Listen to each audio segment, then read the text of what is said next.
నిత్య పూజలివివు నేరిచిననో ప్రత్యక్షమైనట్టి పరమాత్మునికి నిత్య పూజలివివో.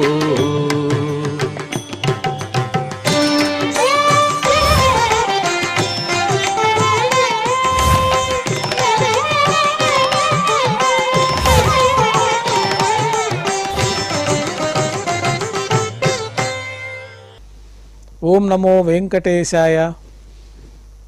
ఈరోజు సోమవారము, శ్రీ క్రోధినామ సంవత్సరము, దక్షిణాయనము, వర్ష ఋతువు, శ్రావణ మాసము, శుక్లపక్షము, అష్టమి తిథి, విశాఖ నక్షత్రము, ఆగస్టు 12, 2024.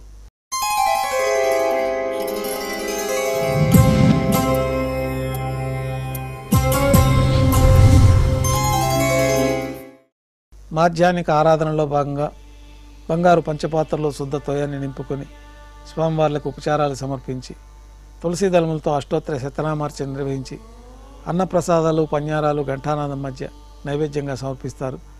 అనంతరం భక్తులని సర్వదర్శనానికి అనుమతిస్తారు. ఉభయ దేవేరులతో శ్రీ మలయప్ప స్వామివారు మేళతాళాలతో ఊరేగింపుగా విమాన ప్రదక్షిణంగా సంపంగి ప్రాకారంలో కల కళ్యాణ మండపానికి చేరుకుంటారు. కళ్యాణ మండపంలో కళ్యాణోత్సవం ప్రారంభమవుతుంది. పుణ్యాహవాచనము, అంకురార్పణ, రక్షాబంధనము, అగ్నిప్రతిష్ఠ, స్వామివారికి అమ్మవార్లకి నూతన పట్టు వస్త్రాల సమర్పణ, మహాసంకల్పము, మాంగళ్య విశేష ఆరాధన, మాంగళ్యాల అభిషేకం, శ్రీవారి తరఫున మాంగళ్యాల అమ్మవారికి సమర్పణ, కర్పూర నీరాజనము, విశేషమైన హోమాలతో పూర్ణాహుతి పూర్తయిన తర్వాత మాలా పరివర్తనం అనే కార్యక్రమాన్ని నిర్వహించి ఉభయ దేవేరులను స్వామివారి చెంతకు చేర్చి ఈ సందర్భంగా అక్షతారోపణం అనే వైదిక కార్యక్రమాన్ని నిర్వహించి కర్పూర నీరాజనము, నైవేద్యము, తిరిగి కర్పూర నీరాజనంతో కళ్యాణోత్సవం పూర్తవుతుంది. కళ్యాణోత్సవం భక్తుల దర్శనం అనంతరం ఉభయ దేవేలతో శ్రీ మలయప్ప స్వామివారు మేళతాళాలతో ఊరేగింపుగా ధ్వజస్తంభం వద్ద కల అద్దాల మండపానికి చేరుకుంటారు. వేదపారాయణ నడుమ ఊంజల్ సేవ నిర్వహించి కర్పూర నీరాజనంతో ఊంజల్ సేవ పూర్తి చేసుకుని ఉభయ దేవేలతో శ్రీ మలయప్ప స్వామివారు ఆలయం వెలుపల కల వైభవోత్సవ మండపానికి చేరుకుంటారు. ఆర్జిత బ్రహ్మోత్సవంలో భాగంగా స్వర్ణ గరుడ వాహనం పైన శ్రీ మలయప్ప స్వామివారు వేంచేస్తారు. కర్పూర నీరాజనంతో స్వర్ణ గరుడ వాహన సేవ పూర్తి అవుతుంది. హనుమంత వాహనం పైన శ్రీ మలయప్ప స్వామివారు వేంచేస్తారు. కర్పూర నీరాజనంతో హనుమంత వాహన సేవ పూర్తి అవుతుంది. పెద్ద శేష వాహనం పైన శ్రీ మలయప్ప స్వామివారు వేంచేస్తారు. కర్పూర నీరాజనంతో పెద్ద శేష వాహన సేవ పూర్తి అవుతుంది. బంగారు తిరిచిపైన మలయప్ప స్వామివారు వేంచేసిన తర్వాత ఉభయ దేవేరులతో కలిపి శ్రీ మలయప్ప స్వామివారికి కర్పూర నీరాజన సమర్పణతోటి ఆర్జిత బ్రహ్మోత్సవం పూర్తి అవుతుంది. సాయం సంధ్య వేళలో 1000 దీపాలతో అలంకరించబడి ఉన్న సహస్ర దీపాలంకరణ సేవ మండపానికి ఉభయ దేవేరులతో శ్రీ మలయప్ప స్వామివారు చేరుకుంటారు.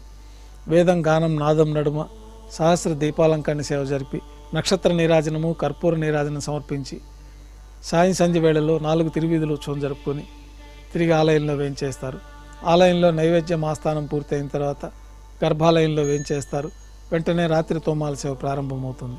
ఉదయం సమర్పించిన పుష్పమాలికలన్నీ సళ్ళింపు చేసుకొని గర్భాలయాన్ని శుద్ధి చేసుకొని పంచపాత్రలో శుద్ధ తోయాన్ని నింపుకొని శ్రీ వైకానస భగవత్ శాస్త్రోక్తమైన విధానంలో స్వామివారికి ఉత్సవమూర్తులకు ఉపచారాలు సమర్పించి కొత్త పుష్పమాలికలు మూలమూర్తికి ఉత్సవమూర్తులకు అలంకరణ జరిపి చతుర్వేద మంత్రాలతో మంత్రపుష్పాన్ని సమర్పించి నక్షత్ర నీరాజనము, కర్పూర నీరాజనంతో రాత్రి తోమాల సేవ పూర్తి అవుతుంది. తులసీ దళములతో అష్టోత్తర శతనామార్చన నిర్వహించిన తర్వాత రాత్రి నైవేద్యంలో భాగంగా అన్నప్రసాదాలు, పన్యారాలు ఘంటానాదం మధ్య నైవేద్యంగా సమర్పించి తిరువీస నైవేద్యం పూర్తయిన తర్వాత భక్తులని సర్వదర్శనానికి అనుమతిస్తారు.